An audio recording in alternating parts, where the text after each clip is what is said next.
Greetings, my friends. I'm Andrea, astrologer, and today I would like to invite you to a very special video about Uranus in Gemini. It is about the tropical zodiac, and Uranus will enter the tropical sign of Gemini. It's the ingress on the 7th of July 2025 on the UTC time zone. And this will be a long-term transit of approximately 7 years until 2032. So stay tuned for an area of innovation in all Gemini-related matters. And I promise to explore that as well, but I would like to start with a special part to go in more details on a very fearful aspect, I would say, because it's about the war situation and the cycle that really pointed towards war, and I would like to give you a comparison. The difficulty is that the solar system is built in such a way that only in 26,000 years we will have the same snapshot of all the planets repeating, and all of them matter in order to assess a certain situation. But we do see some similarities and some contrasts between trends in various years, and this is what I invite you to be with me here to explore the trends that we have today with the ingress of Uranus in the tropical Gemini, what happened before the fearful World War II, which was 1941, when we had this transit of Uranus in the tropical Gemini, and finally, if we go even further in the past, it was 1858, which was also very interesting, and I would like to go through this and to see if we have a big danger for escalation. We cannot really negate the fact that we have war in several parts of the world currently. We have the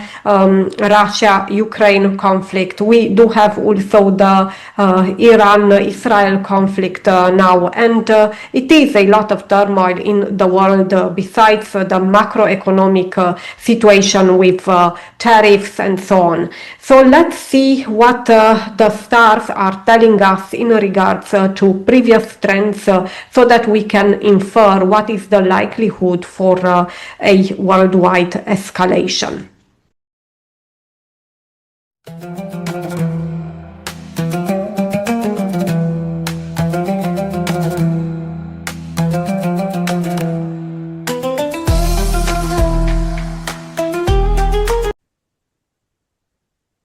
I would like to start with a head-to-head comparison and present you the concept, and then to go into details for each event, major event that we inspect in 1941, 1858 and today 2025.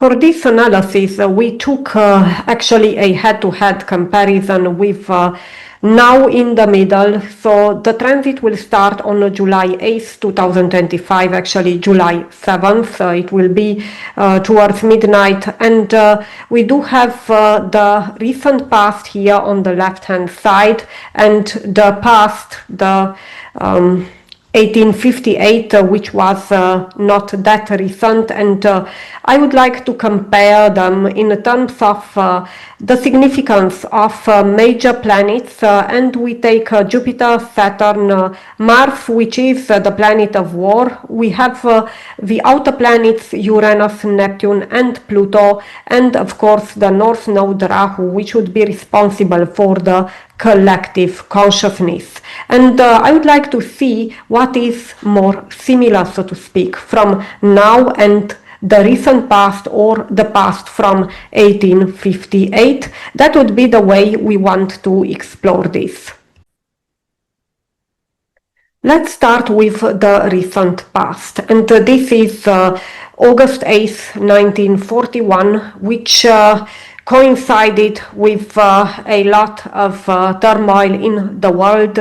We had the Second World War, and US was involved in the war as well, and then the Cold War started.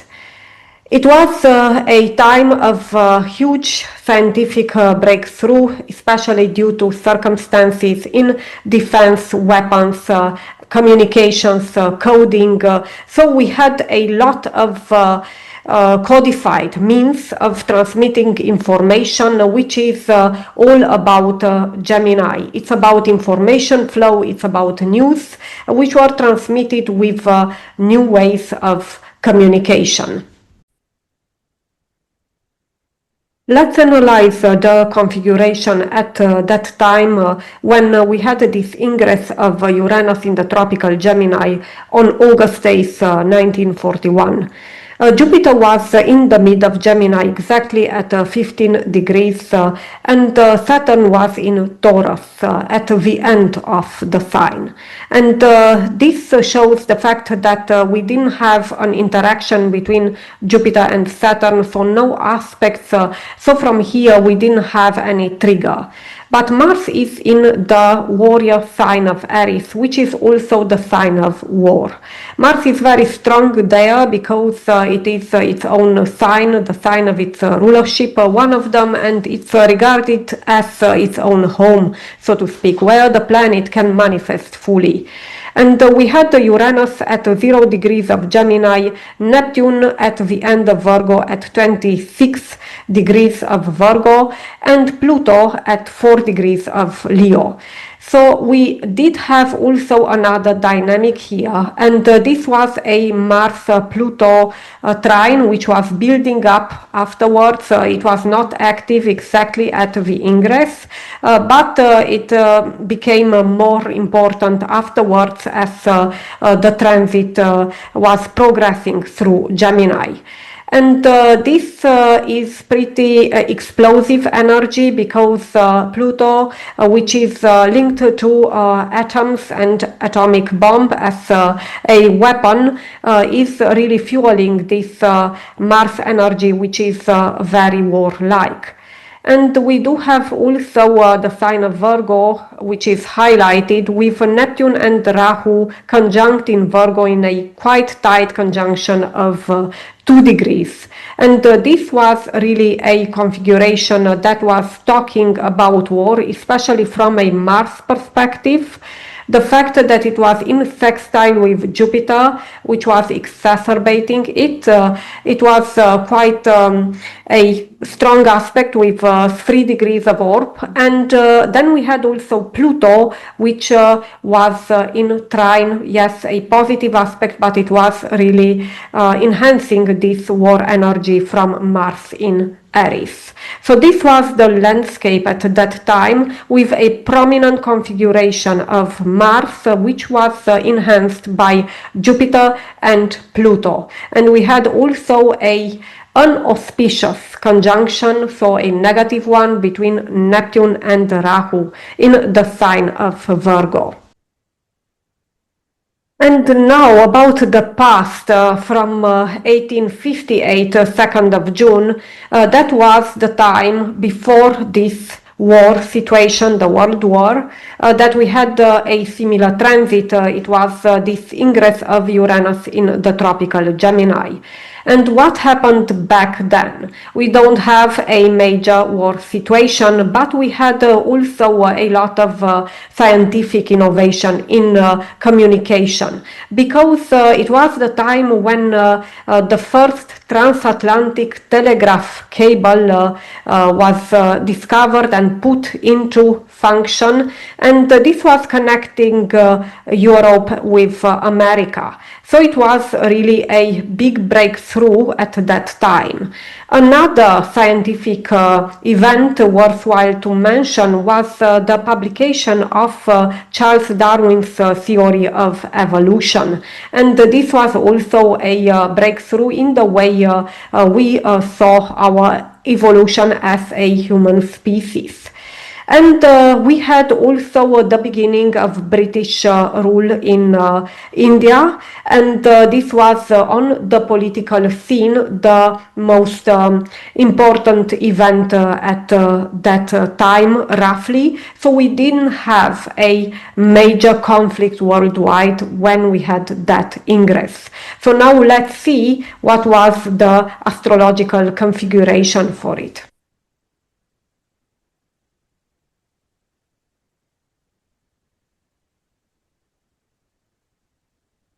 On June 2nd, 1858, we had Jupiter in Gemini, but it was at the beginning of the sign and not in the middle. Then we had Saturn in Cancer. It was also at the end of Cancer, 25 degrees. Between Jupiter and Saturn, we didn't have any direct aspect at that time as well. And we had Mars in Scorpio. Scorpio is also a sign where Mars is pretty powerful due to the fact that it rules Scorpio, so it's the second sign of its rulership. And Scorpio is more subtle in general. It's about strategy, it's about behind the scenes action. It's not the courage up into your face attitude of Aries, which would go to war with courage and without analyzing much. And we had, of course, Uranus in Gemini at the beginning at 0 degree, and Neptune in Pisces, 25 degrees, Pluto in Taurus at 7 degrees, and Rahu in Pisces. In the middle of Pisces, it was at 13 degrees of Pisces in the tropical zodiac. And what did we had at that time?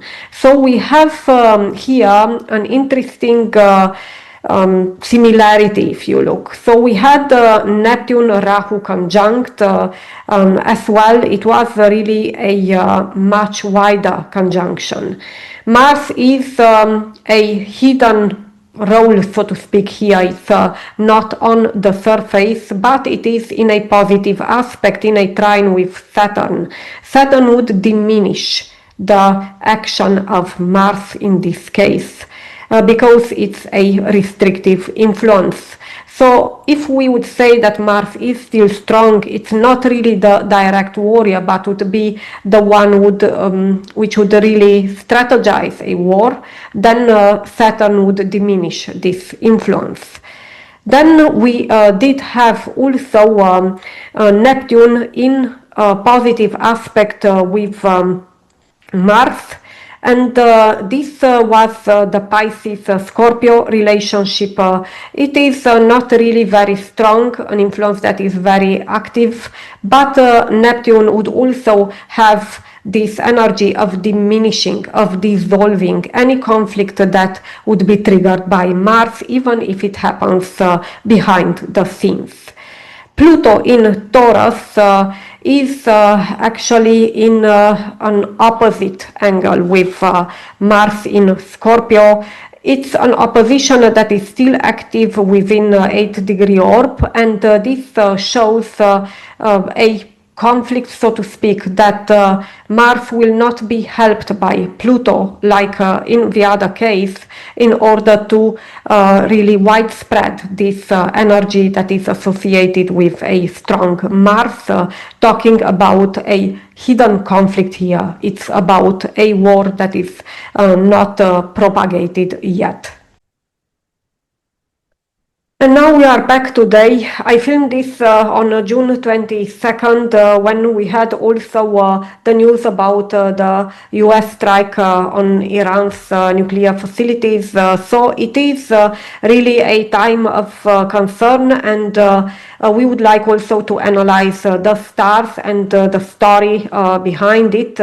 And for that I prepared this configuration in the middle, and we will compare them. So now it's about July 7th, 8th, 2025. We have a exalted Jupiter, which is in the maximum position in Cancer, and we have Saturn in Aries. and this is at the beginning, and the Jupiter-Saturn square took place. So what is very different from the previous times in both situations, regardless if it was war or peace here, it's the fact that we have a interaction, an aspect, a dynamics between Jupiter and Saturn. And this talks about calming things down. So Saturn is restriction, Jupiter is expansion. So it's an aspect of moderation. It is still with tension, as we can see, but it would moderate the whole landscape in general. Very important is Mars, which is the planet of war in Virgo. In Virgo, Mars is not that strong because it is in the sign ruled by Mercury, and this doesn't show really a powerful Mars, but it is related to communication. So the message here is that communication, negotiation would be really key in solving the conflict. Then Uranus is in Gemini, which is in the beginning, and we have this square between Uranus and Mars in this case. This is a tensioned aspect, but it's also a diminishing aspect, very volatile. So this shows the war situation can be on and off, but would not really expand much because it's a square. It will not help Mars grow, but Mars is in any case in a sign which is not really talking about war. Also, this Mars is in a sextile aspect with Mars in Scorpio, which happened in 1858, showing a similar type of energy towards Uranus, so to speak. Then we do have Neptune in Aries at that basically at the moment, and this was also in tight conjunction with Saturn. I don't depict here the minutes, the exact minutes, in order to simplify the comparison, but you see the conjunction is really not exact yet. It was, I think, in 13 minutes of exactitude, so quite very tight. It will be exact in 2026, and whatever happens now in July, we will see the themes repeating in a similar manner in November, and then in 2026, in February, I think. Then here we can see this is a powerful conjunction, and it's negative in general. So it is more negative than positive. Of course, it has some positive aspects as well, but worldwide we can say that it is really talking about what we want, Neptune, and what is really the reality and the constraints. So there are a lot of blockers, so to speak. This is the way we can interpret it. And we have Pluto in Aquarius. Please observe that Pluto is opposite Leo, which was the case when we had the war. It is really very close to degrees, so it's an opposite energy, so to speak. And Leo is a centralized sign which talks about government, about power, about exercising power. We see the dynamics here on Mars, but Aquarius is about humanistic values. It's about decentralized systems.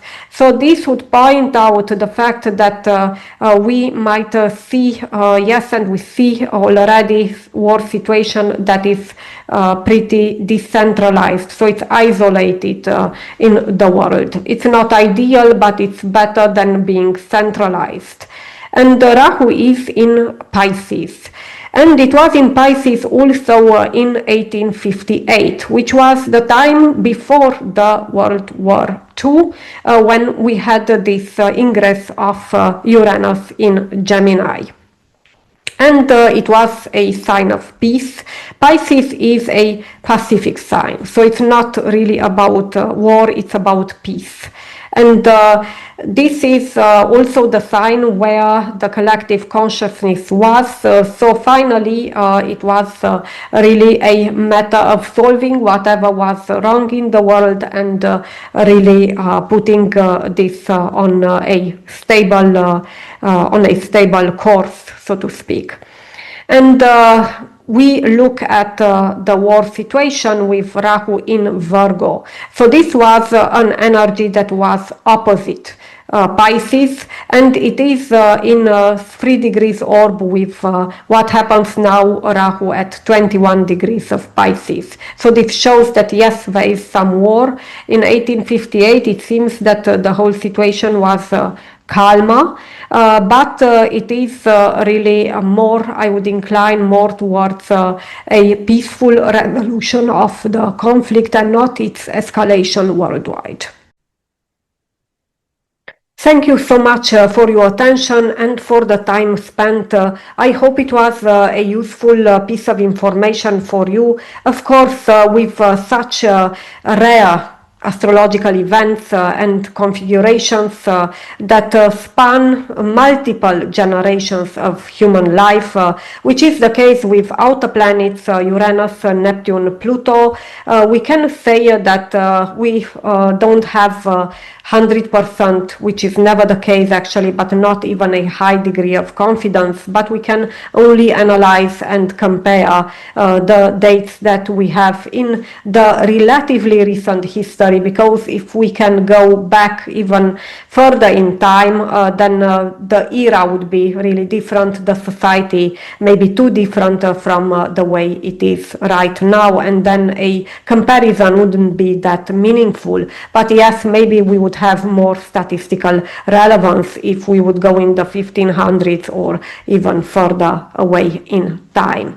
In any case, I hope this really brings light and hope in the way we see this as a collective consciousness, and I would like also to know your thoughts on this. Let me know in comments. Thank you so much for liking and subscribing. It helps the channel, and until next time, be joyful. See you.